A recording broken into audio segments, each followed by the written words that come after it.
WhatsApp everyone, welcome back to the channel. Guys, हम लोग पढ़ रहे थे कैश फ्लो स्टेटमेंट। अब कैश फ्लो स्टेटमेंट में शुरू की 2 क्लासेस में मैंने आपको उसके सारे नोट्स पूरे कराए जो कि बहुत इंपॉर्टेंट होते हैं लिखने। पहले तो नोट्स आपने लिख लिए ना।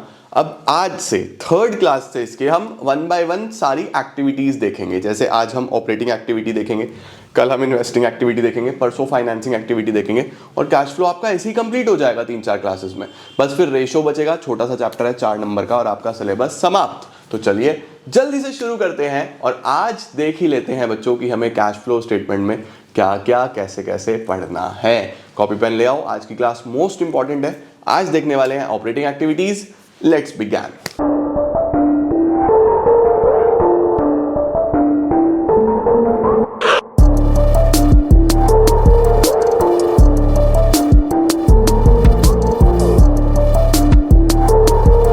चलिए जी, शुरू करते हैं हमारे ऑपरेटिंग एक्टिविटी के साथ। देखो बच्चों, ऑपरेटिंग एक्टिविटी से जब कैश फ्लो निकालना हो तो इसके कुछ छोटे छोटे स्टेप्स हैं जो आपको सबसे पहले पता होने चाहिए। ठीक है, लाइक ऑपरेटिंग एक्टिविटी में जो सबसे इंपॉर्टेंट है वो है सबसे पहले नेट प्रॉफिट बिफोर टैक्स। सबसे पहले आपको ये निकालना है, यानी कि किसी भी ऑपरेटिंग एक्टिविटी के क्वेश्चन में या बड़े क्वेश्चन में भी सबसे पहले एनपीबीटी चाहिए। अब एनपीबीटी कैसे निकलता है आपको मैंने लिखवाया हुआ है, current year minus previous year का प्रॉफिट प्लस टिप। 4 एडजस्टमेंट्स होती हैं मेनली। टिप का मतलब ट्रांसफर टू रिजर्व, जो पैसा रिजर्व में डाला। इंटरिम डिविडेंड, जो प्रॉफिट में से इस साल डिविडेंड बांटा है। प्रपोज डिविडेंड, जो आप प्रपोज कर रहे हो बांटने के लिए। और प्रोविजन फॉर टैक्स, है ना। तो current year minus previous plus tip, 4 चीजें आपको पता होनी चाहिए। ठीक है, उसके बाद बच्चों हम लोग नेट प्रॉफिट से जाते हैं ऑपरेटिंग प्रॉफिट की तरफ। नेट प्रॉफिट से कहां जाते हैं? ऑपरेटिंग प्रॉफिट पे।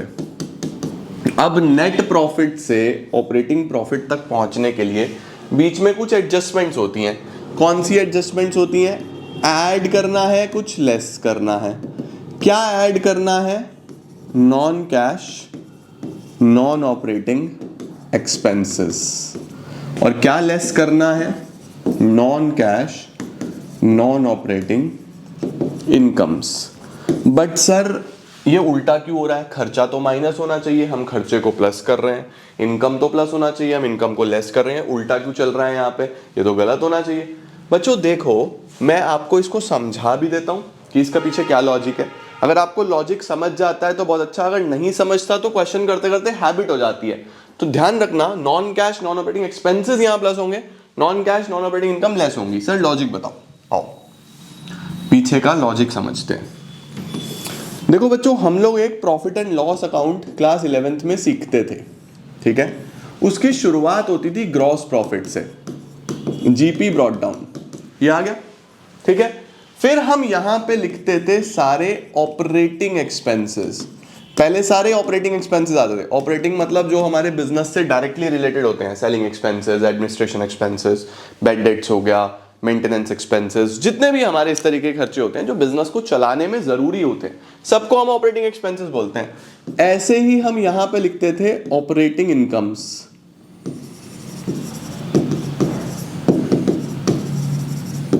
ऑपरेटिंग इनकम, अब आपका कोई आपको डिस्काउंट मिल गया, डिस्काउंट बिजनेस में मिलता रहता है ना, तो डिस्काउंट रिसीव्ड हो गया। इस तरीके की इनकम सारी ऑपरेटिंग में कहलाती है, जो बिजनेस के साथ जुड़ी हुई इनकम्स होती हैं।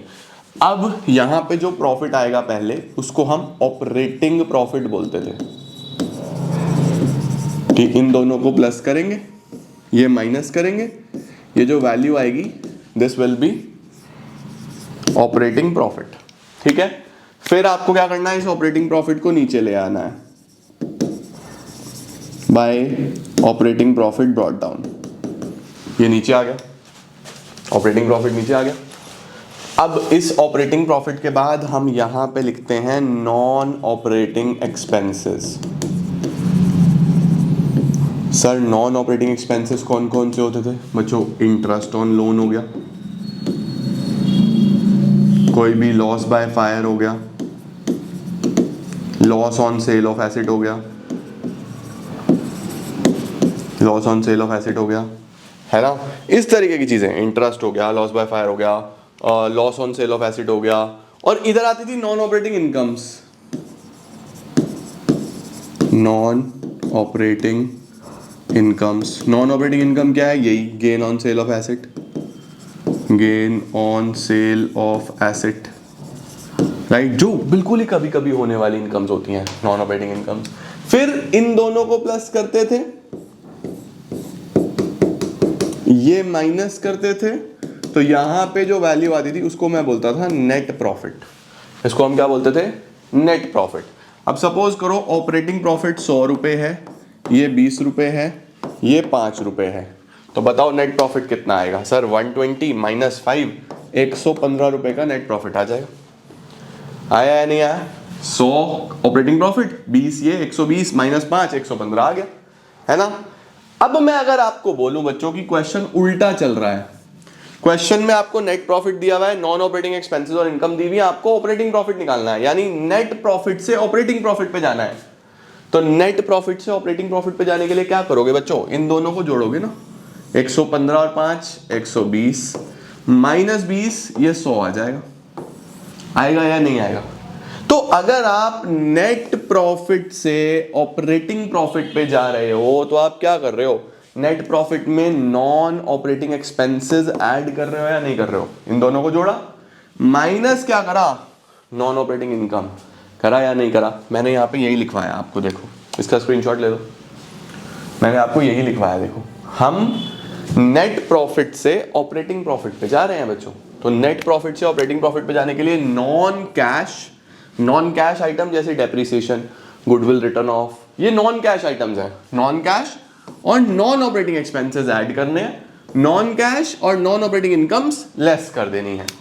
ठीक है बच्चों, समझ में आ गई ना अच्छे तरीके से? चलो सर, पहला स्टेप देखो, ये ए है, ये तुम्हें निकालना आना चाहिए, ये बी है, इसके अंदर ऑपरेटिंग प्रॉफिट ये निकालना आना चाहिए। फिर हमें तीसरा निकालना होता है कैश जनरेटेड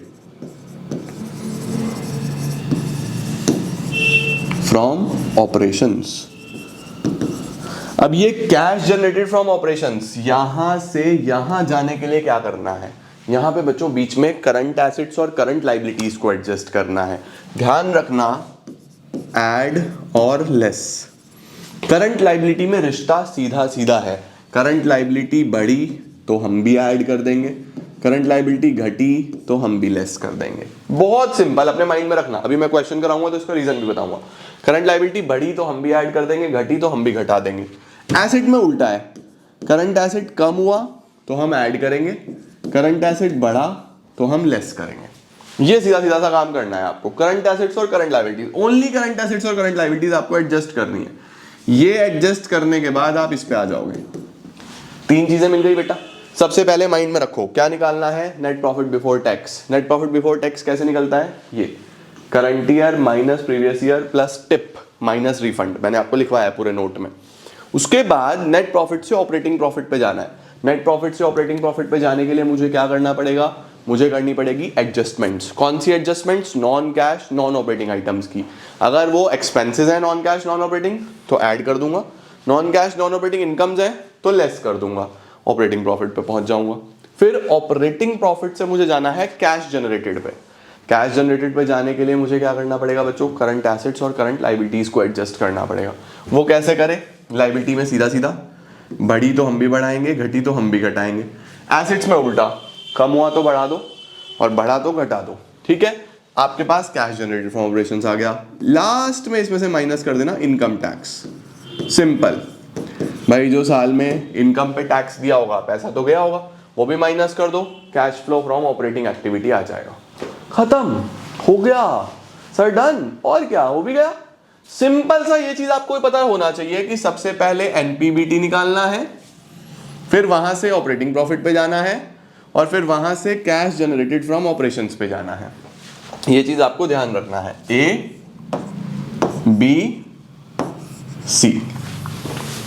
ठीक है, परफेक्ट एवरीवन। बस ये फॉर्मेट आज इसी पे मेहनत करनी है, आज मेनली हमें इसी पे ध्यान देना है। क्वेश्चन कराऊं एक इसका, आओ पहले स्क्रीनशॉट लो फिर क्वेश्चन करते हैं। देखो जरा क्या दिया है क्वेश्चन। कुछ इस तरीके से आ सकता है आपके एग्जाम में भी। Calculate cash flow from operating activities. Cash flow from operating activities निकालना है, आ जाओ। सबसे पहले हम ऑपरेटिंग एक्टिविटीज का एक बेसिक फॉर्मेट तैयार कर लेते हैं। पर्टिकुलर्स अमाउंट, यहां पे हेडिंग डालूंगा cash flow from operating activities. ठीक है, अब मैंने आपको बताया ऑपरेटिंग एक्टिविटीज के लिए मेन 3 चीजें हमें ढूंढनी है। उन तीनों के नाम याद कर लेना फटाफट से। सबसे पहले net profit before tax and extra ordinary items. Extra ordinary items कुछ नहीं है, बहुत ना के बराबर आने के चांसेस, फिर भी मैं कराऊंगा, अभी करा दूंगा जब बड़ा क्वेश्चन कराऊंगा। ठीक है, मेन एनपीबीटी होता है। फिर एनपीबीटी से हमें कहां पे जाना है? ऑपरेटिंग प्रॉफिट पे। एनपीबीटी से ऑपरेटिंग प्रॉफिट पे जाना है। ऑपरेटिंग प्रॉफिट से कहां पे जाना है? Cash generated from operations. ये हमारा बच्चों मेन 3 चीजें हैं जो हमें कैलकुलेट करनी है। ये मेन 3 है इसके अंदर, NPBT, operating profit, cash generated from operations. आओ देखते हैं क्या एनपीबीटी निकालना है या गिवन है। देखो क्वेश्चन में दिया हुआ है company made a profit of 5 lakh after all the adjustment. बच्चों करंट ईयर का प्रॉफिट ही दिया हुआ है, हमें बहुत सारी चीजें नहीं दी हुई, सिर्फ करंट ईयर का प्रॉफिट ही दिया हुआ है, तो हम यही यूज करेंगे। कितना? 5 लाख रुपीज। 5 लाख का प्रॉफिट दिया हुआ है, चलो बहुत अच्छा हो गया। तो एनपीबीटी मेरा 5 लाख रुपए आ गया। अब मैं क्या करने वाला हूं, मुझे यहाँ पे कुछ एडजस्टमेंट्स दिखाई दे रही हैं, कुछ एडजस्टमेंट्स हैं और कुछ यहाँ पे आउटस्टैंडिंग एक्सपेंसेस। क्या होता है बच्चों? आउटस्टैंडिंग एक्सपेंसेस हमारे पास current liability, trade payable current liability, prepaid expenses current asset, trade receivable current assets. Current asset और करंट लायबिलिटी भी दिए हुए हैं। ठीक है, ओके। आओ कुछ बेसिक काम कर लें। जैसे यहाँ पे लिख दूं adjustments for non cash and non operating items, है ना। कुछ चीजें ऐड होंगी, कुछ चीजें लेस होंगी, अभी देख लेंगे। और यहाँ पे हम करंट एसेट्स और करंट लायबिलिटी कुछ ऐड होंगी, कुछ लेस होंगी, देखते हैं। चलो सबसे पहले क्या क्या दिया हुआ है बेटा? Gain on sale of land. Gain on sale of land sir ये तो नॉन ऑपरेटिंग इनकम हो गया। Gain on sale of land एक नॉन ऑपरेटिंग इनकम है। आ जाओ लेस करते हैं, 7500 gain on sale of land. 7500 ये तो माइनस में आएगा। ठीक है, और क्या दिया हुआ है? Goodwill written off. Goodwill written off बच्चों ये हमारा एक non cash non operating expense है। एक्सपेंस लॉस को ऐड बैक करना है तो इसको ऐड बैक करते हैं। Goodwill written off 5000 add back होगा। Goodwill written off 5000। चलो सर ये भी हो गया। Then depreciation. डेप्रीसिएशन बच्चों हमारे पास एक नॉन कैश एक्सपेंस लॉस की कैटेगरी में आता है, इसको ऐड कर देंगे। डेप्रीसिएशन 50,000 रुपए ऐड कर देंगे। नॉन कैश आइटम है ना बच्चों, डेप्रीसिएशन को भी ऐड करेंगे। 50,000 डेप्रीसिएशन ऐड करिए। सर डेप्रीसिएशन क्यों ऐड हो रहा है? देखो इसीलिए ऐड हो रहा है, प्रॉफिट एंड लॉस अकाउंट के डेबिट साइड में लिखा जाता है। डेबिट का मतलब कि हमारी जेब से पैसा गया, जबकि पैसा तो कोई भी नहीं गया। डेप्रीसिएशन तो एक नॉन कैश आइटम है ना, पैसा तो कहीं भी नहीं गया और प्रॉफिट को इसने कम कर दिया, तो सही वैल्यू पे आने के लिए वापस ऐड बैक करे ना, इसीलिए ऐड करा गया है। इसके बाद loss on sale of asset, loss on sale of plant machinery 20,000, ये भी नॉन ऑपरेटिंग लॉस है, जोड़ेंगे इसको भी। 20,000 इसको भी जोड़ो। Loss on sale of plant and machinery, चलो सर ये भी जोड़ दिया। फिर क्या दिया हुआ है? फिर दिया हुआ है आपने एक प्रोविजन बनाया। बच्चों प्रोविजन भी एक नॉन कैश आइटम है, P&L के डेबिट में आती है। प्रॉफिट को कम कर दिया जबकि पैसा कहीं भी नहीं गया, पैसे आपके बिजनेस में ही है, तो वापस से ऐड बैक करो। प्रोविजन फॉर डाउटफुल डेट्स 10,000 रुपए ऐड बैक करेंगे। प्रोविजन फॉर डाउटफुल डेट्स कहाँ लिखूं? ऊपर लिख दूं यहाँ पे 10,000 रुपए। प्रोविजन फॉर डाउटफुल डेट्स, लो जी ये भी ऐड कर दिया। फिर क्या दिया हुआ है? फिर दिया हुआ है income tax paid 47,500। Income tax paid 47,500 यहां से लेस होगा, इनकम टैक्स पेड 47,500 बच्चों, इनकम टैक्स यहां सबसे नीचे माइनस होता है, बिल्कुल लास्ट में cash flow from operating activity में बिल्कुल लास्ट में इनकम टैक्स माइनस होता है, फॉर्मेट में आपके मैंने लिखवाया हुआ है। चलो जी, ये सारी चीजें डन हो गई, सब हो गया। देखो, non cash non operating expenses and losses को ऐड बैक करना है, इनकम्स और गेन्स को लेस करना है, ठीक है। फिर अब हमारे पास कुछ करंट एसेट्स और करंट लायबिलिटीज है। मैंने आपको बताया है कि अगर बढ़ते हैं लाइबिलिटीज तो हम भी बढ़ाएंगे, घटे तो हम भी घटाएंगे, एसेट में रिवर्स करना है, ठीक है। आओ चेक करो फटाफट से क्या क्या कैसे कैसे करना है। अब देखते हैं करंट लाइबिलिटीज या करंट एसेट्स में क्या क्या चेंज आया। बच्चों ईयर को बहुत ध्यान से देखना, नहीं तो नंबर कट जाते हैं। देखो पहले 2023 फिर 24, यहां पे चेंज देखना है। तो देखो 34 से 20 ये तो 14,000 रुपए कम हो गया है ना। अच्छा ये देखते हैं 40 से 51 ये 11,000 रुपए बढ़ गया, ठीक है ना। अब देखो ये दोनों ही क्या है, करंट लायबिलिटीज है। करंट लायबिलिटीज में बच्चों सीधा सीधा हिसाब किताब है, यानी कि कम हुई तो हम भी कम करेंगे, बढ़ी तो हम भी बढ़ा देंगे।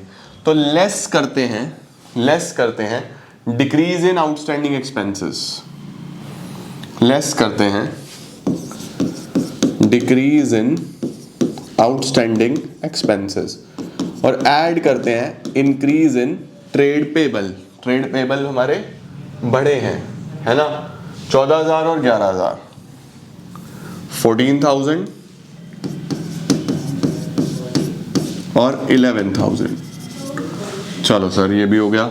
अब करंट एसेट्स में क्या है बच्चों जी, करंट एसेट्स में इनवर्स, ठीक है, इनवर्स या रिवर्स। ये हो गया 2 से 3, 1,000 रुपए से बढ़ गया तो हम लेस करेंगे, ठीक है। और ट्रेड रिसीवेबल 52 से 78 ये भी बढ़ गया 26,000 रुपए से, तो ये भी हम लेस ही करेंगे। तो 1,000 और 26,000 लेस करेंगे। Prepaid expenses, trade receivables 1,000 26,000, increase in prepaid expenses, increase in trade receivables, ठीक है बेटा। करंट एसेट्स और करंट लायबिलिटीज को ऐसे आपको एडजस्ट करना है, ओके। बस अब हम इसका नेट वैल्यू बाहर कर देंगे। नेट वैल्यू कितना होगा, देखो 11,000 प्लस में है बस, बाकी सब माइनस में है। 11,000 माइनस 14,000 माइनस 1,000 माइनस 26,000, माइनस का 30,000 ही आ गया, ठीक है। आओ जी, अब हमारा काम हो गया है। सबसे पहले net profit before tax and extraordinary item, ये हमें चाहिए होता है, मिल गया। अब यहां से हमको इधर आना है ऑपरेटिंग प्रॉफिट पे, तो अब ये सब एडजस्ट करेंगे। 5 लाख में प्लस करो 15,000, 15 का मतलब ये 10 और 5, ठीक है, प्लस करो 70,000, 70 का मतलब ये 50 और 20, और माइनस कर दो 7,500। ये आया बच्चों ऑपरेटिंग प्रॉफिट आया 5,77,500। देखो ये ऑपरेटिंग प्रॉफिट आ गया, ठीक है। अब इस ऑपरेटिंग प्रॉफिट में से ये करंट एसेट्स और करंट लायबिलिटीज का बैलेंस एडजस्ट कर दो, तो कैश जनरेटेड फ्रॉम ऑपरेशंस आ जाता है। अगला हमें ये चाहिए होता है main, cash generated from operations, minus का 30,000, तो ये आया 5,47,500। इसमें से ये माइनस करा तो ये आ गया। अब हम इसमें से इनकम टैक्स माइनस कर देंगे 47,500, तो वैल्यू आ जाएगी 5 लाख रुपए, जो कि हमारी मेन वैल्यू है cash flow from operating activities की। ये हमारी मेन वैल्यू है cash flow from operating activities की। तो मेरे प्यारे बच्चों, cash flow from operating activities कैसे निकालना है मैंने आपको बताया। मेन जो स्टेप्स हैं वो आप पकड़ लो एक बार, फिर तो आपके लिए बहुत आसान हो जाएगा। एनपीबीटी निकालना है, एनपीबीटी से ऑपरेटिंग प्रॉफिट पे जाना है। बीच में गिनती की 4 से 5 एडजस्टमेंट्स होती हैं, मैंने आपको जो फॉर्मेट लिखवाया है वहां लिखवाई है, गिनती की 4 से 5, उससे ज्यादा नहीं है।